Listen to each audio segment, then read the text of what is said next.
ओडिशा का जनपुर गांव सब गांवों में एक सुंदर गांव था। ये गांव कभी इतना हरा भरा था कि दूर से देखने पर लगता था जैसे धरती ने हरी चादर ओढ़ ली हो। खेतों में फसल लहराती थी, पेड़ों पर पक्षी चहचहाते थे और बच्चे मिट्टी में हंसते खेलती दौड़ते रहते थे। हर सुबह मंदिर से घंटियों की मधुर आवाज पूरे गांव में गूंजती थी। वो आवाज मानो पूरे वातावरण को पवित्र कर देती थी। लेकिन इसी शांत और सुंदर गांव में एक अजीब रहस्य छिपा था।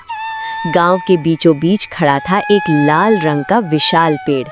उसका तना साधारण पेड़ों जैसा नहीं था और गांव का बुजुर्ग कहते थे, इस पेड़ पर बरसा देवी वास करते हैं। धीरे धीरे समय बदलता गया।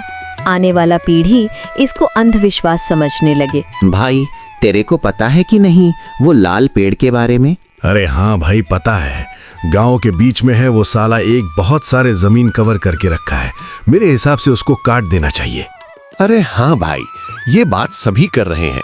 हम कल ही उस पेड़ को काटकर वहां पर एक मार्केट बनवाएंगे, फिर ये अंधविश्वास हमेशा के लिए खत्म हो जाएगा। दूसरे दिन मनोज और चिंटू गांव का सारे लोग को लेकर उस लाल पेड़ के पास पहुंचते हैं। ये तुम सब लोग क्या कर रहे हो? हमारा मना करने बावजूद भी तुम पेड़ काटने आ गए।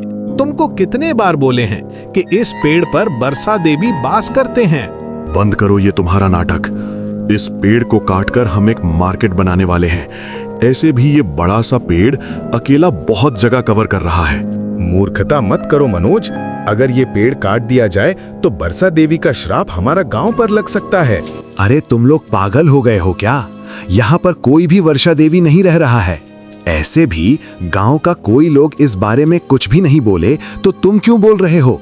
अरे रमेश, काट इस पेड़ को। पेड़ काटने के कुछ देर के बाद आसमान अंधेरा हो जाता है और जोर जोर से बारिश होने लगता है।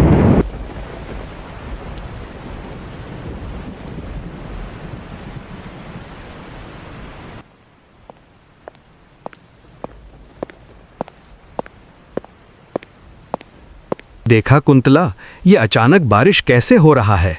मैं मना करने बावजूद भी वो पेड़ काट दिए। मेरे को लगता है ये बारिश ही बरसा देवी का श्राप है। अब बहुत बड़ा अनर्थ होगा। हाँ, मेरी को ऐसा ही लगता है। ये बरसा देवी का श्राप है। अब गांव का सारे लोग बारिश में डूब मरेंगे, तब उनको पता चलेगा कि वो क्या गलती किए हैं। भाई देख, पेड़ काटने के बाद अचानक बारिश हो रहा है। कोई हमारा गांव के बुजुर्ग के बात सच तो नहीं निकला। अरे तू भी पागल हो गया है क्या? शायद बारिश होने वाला था और पेड़ काटने के बाद बारिश हुआ, इसलिए तेरे को ऐसा लगता है। बारिश लगातार 10 घंटे से होते हुए बीत जाता है। ज्यादा बारिश के कारण फसल और फसल की खेत में पानी जमा होने लगता है। अरे भाई, क्या सच में रामू काका के बात सच था? करीब 10 घंटे से लगातार बारिश होते जा रहा है और बंद होने की नाम भी नहीं ले रहा है। अगर ऐसे चलता रहा तो हम नहीं जी पाएंगे। अरे हाँ भाई, तू सही बोल रहा है। करीब 10 घंटे से बारिश होते जा रहा है और बारिश के कारण सारे फसल भी नष्ट हो चुके हैं। हम साला बहुत बड़ा गलती कर दिया वो पेड़ काटकर। बारिश होते हुए करीब 3 महीने बीत जाते हैं। घर पे खाने के लिए कुछ भी सब्जी नहीं है। तुम एक काम करो, अभी बाजार जाकर सब्जी लेकर आओ। अच्छा, ठीक है। मैं बाजार जाकर कुछ सब्जी वगैरह खरीद के लाता हूँ। और ऐसे भी सब्जी का दाम थोड़ा बढ़ गया है। देखते हैं क्या हो सकता है।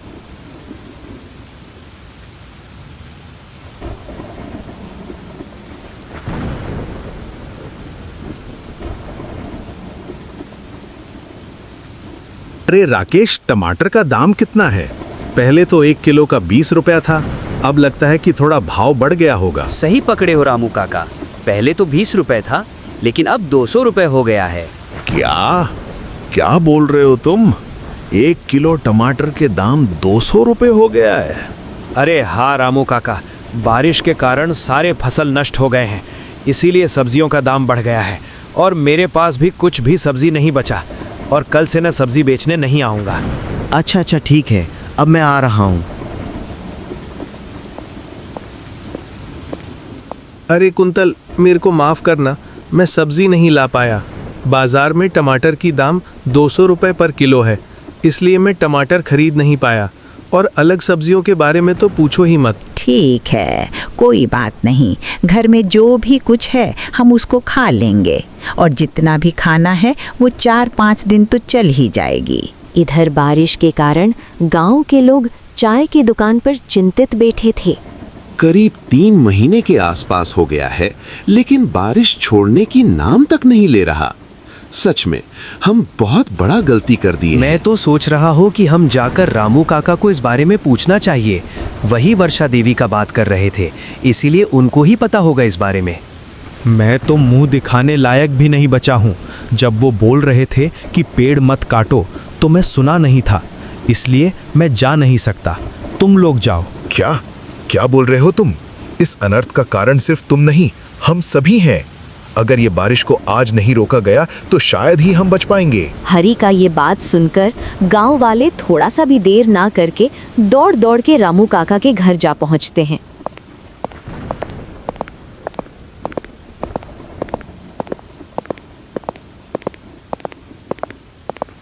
रामू काका, कृपया हमको माफ कर दो और बताओ कि ये बारिश कैसे बंद हो सकता है। निर्लज्ज, चले जा यहाँ से।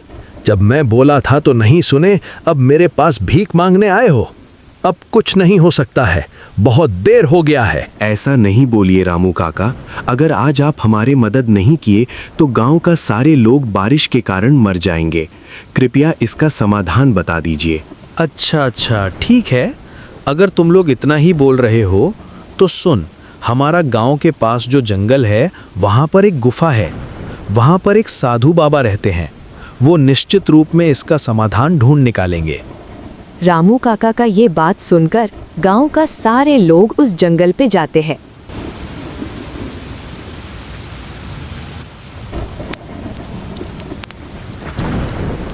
हे साधु बाबा, कृपया बताएं कि इस बारिश का समाधान क्या है। करीब 3 महीने से ये बारिश लगातार होते जा रहा है और ये अनर्थ वो लाल पेड़ काटने के वजह से हुआ है। अच्छा, तो ये अनर्थ तुम लोगों ने किया है, तभी मैं सोचूं कि इतना बारिश क्यों हो रहा है। हे साधु बाबा, इन बच्चों से बहुत बड़ी गलती हो गया है। कृपया इनको इस समस्या का समाधान बताइए, वरना इनका संसार पानी में डूब जाएगा।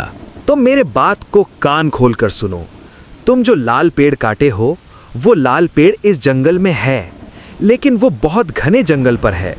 उस जंगल पर खूंखार जानवर भी हो सकते हैं, लेकिन वहां जाएगा कौन? मैं उस घने जंगल पर जाऊंगा साधु बाबा। तुम वहां पर जाओगे, ठीक है। अगर तुमको लाल पेड़ मिल जाए तो तुरंत लाकर उस लाल पेड़ को वहीं जगह लगाना जहां पर तुम वो पेड़ को काटे थे। साधु बाबा का ये बात सुनने के बाद वो लाल पेड़ को ढूंढने के लिए राकेश घने जंगल की तरफ बढ़ने लगता है। बहुत इधर उधर ढूंढने के बाद आखिरकार उसको वो पेड़ उसको मिल जाता है।